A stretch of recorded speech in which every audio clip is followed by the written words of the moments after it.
Shadow Home Secretary Chris Philp. Thank you, Mr Speaker, and I thank the Home Secretary for advance sight of her statement. The government has now been in office for well over a year. And I think, I think it's fair to say not even their kindest friends would say they think it has gone very well.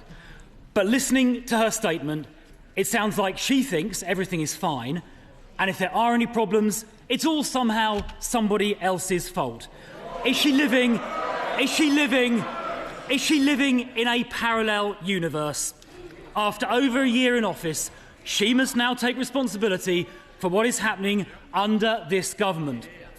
Now, it's very interesting during her statement, Mr Speaker, to notice she did not mention her favourite phrase from a year or so ago, that she was going to smash the gangs. I wonder why she was so silent on her previously favourite catchphrase. Well, the answer is it's not going very well. Now, she mentions National Crime Agency disruptions. Let me gently point out that 84% of those National Crime Agency disruptions that she cited a few minutes ago are classified as not being high impact. And if we look at National Crime Agency arrests for organised immigration crime, they actually went down by 16% in the last financial year, hardly smashing the gangs. And in fact, the NCA's arrests for organised immigration crime in that financial year were only 26, a drop in the ocean compared to the tens of thousands crossing the Channel. Now, Mr Speaker, it was also rather conspicuous that the Home Secretary did not mention at all, not even a word, about the numbers illegally crossing the English Channel. Now, I wonder why that was. I wonder why she forgot to say a single word about that. Well, the reason, I'm afraid, is pretty clear. Because far from smashing the gangs, so far this year, 29,000, to be precise, 29,003 illegal immigrants have crossed the English Channel.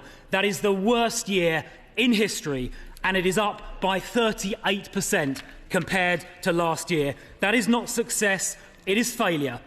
Things are not getting any better, they are getting worse. This government is failing, and everyone can see it. That is why there are protests up and down the country, and where those protests are peaceful, I support them. That is why, this is a shocking figure, 75%, let this sink in, 75% of the public think the government is handling immigration and asylum badly. 75%. Now, let me turn to hotels. Now, in the 9 months before the last general election, 200 hotels were closed down, including the Bell Hotel in Epping. But since 200 hotels closed down, but since the election, the numbers in asylum hotels have actually gone up by 8%. Now, had that previous trend of closures continued, today there would be no asylum hotels open at all. But I asked the Home Secretary to confirm this. Will she confirm that she will not reduce hotel usage simply by shunting asylum seekers from hotels and into flats and HMOs, which are desperately needed by young people? Will she give the House that categoric assurance? Now, Mr Speaker, last week the Home Secretary's lawyers said that the rights of illegal immigrants are more important than the rights of local people in places like Epping. And when this was expressly put in those terms to the Education Secretary yesterday on the Trevor Phillips programme, in those words, she shamefully agreed. Those statements are a disgrace. Does the Home Secretary realise how angry that makes people feel? It speaks of a government not on the side of the people in this country.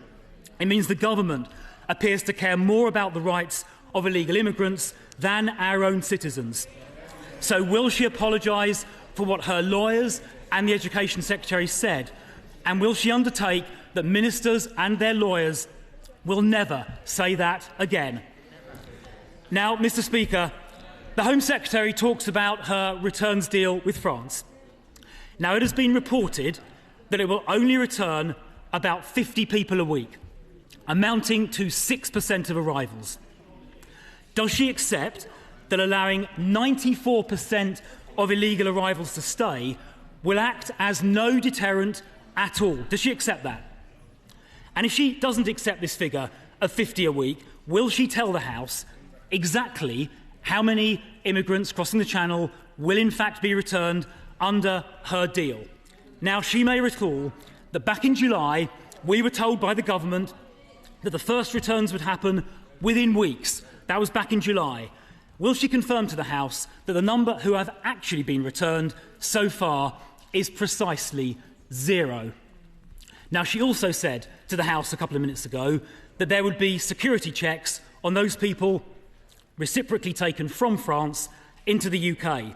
But will she confirm that her agreement with France expressly says the French government will not provide the UK government with any information at all, any personal data about those migrants? So if there are criminal convictions, if there are suspicions about extremism or terrorism, the French government will not provide information to us. And if that is true, as her agreement says, how can she possibly conduct security checks? Now, Mr. Speaker, the Home Secretary talked about tweaks to family visa rules. Let me be clear about the opposition's position on this.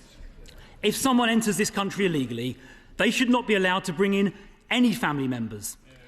In fact, everybody entering this country illegally should be immediately removed to their country of origin, if possible, and if not possible, to a safe third country such as Rwanda, a scheme which she cancelled just days before it was due to start.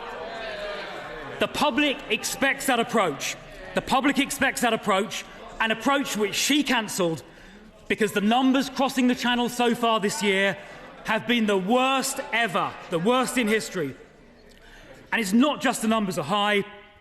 Hundreds of migrants having crossed, living in those hotels, have been charged with criminal offences, including sexual assaults on girls as young as 8 years old and multiple rapes. This is not just a border security crisis, it is a public safety crisis as well, and people up and down this country are furious. That is why they are protesting, and that is why 75% of the public think this government is failing on asylum and immigration. Now, if this government were serious about fixing this problem, they would know that little tweaks here and there are not enough. Tweaks to Article 8 are not going to be enough. Tweaking the family reunion rules are not enough. Returning, maybe if we're lucky, 50 people a week to France is not going to be enough. Maybe intercepting a few boats, worthy though that is, it is not going to be enough. The only way these crossings will stop, the only way we're going to get control of our borders back, is if everybody crossing the Channel knows they will get returned. Now, we tabled a bill to do that in Parliament a few weeks ago. We had a plan to do that, the Rwanda bill. We need to go further by disapplying the Human Rights Act, not just tinkering with Article 8, disapplying the entire Human Rights Act from immigration matters. If the government was serious, that is what they will do. So I have one last question for the Home Secretary. If she really wants to control our borders, if she really wants to get down the record numbers that have been crossing on her watch, she would back our plan, she would disapply the Human Rights Act in its entirety from immigration matters, and she would ensure that every single person crossing the Channel was immediately removed.